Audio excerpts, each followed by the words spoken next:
Napa-OMG, Jong Hilario nagulat sa ginawa ni Paulo kay Kim Chiu.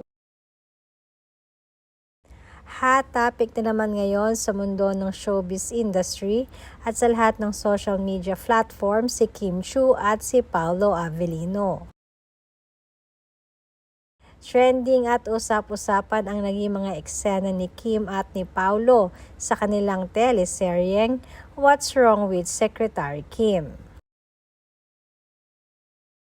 Tampulan nga ng tuksuhan pagpasok ni Kim sa daily noontime show niyang It's Showtime.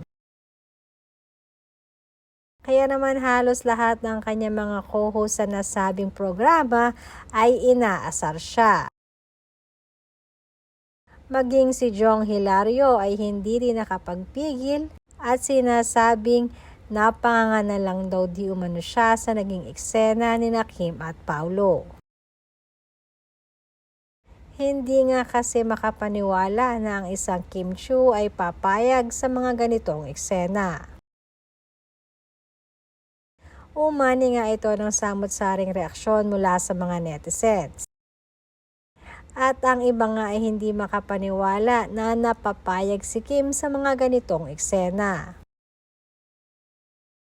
Yung iba naman ay sinasabing malakas ang kanilang pakiramdam na meron na talagang namamagitan kina Kim at Paolo Avellino.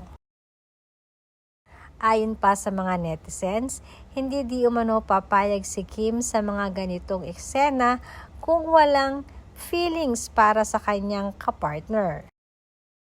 Reaksyon naman ni Paolo Avellino, as usual ay isang matamis na ngiti lamang ang isinasagot niya kay Jong Hilario.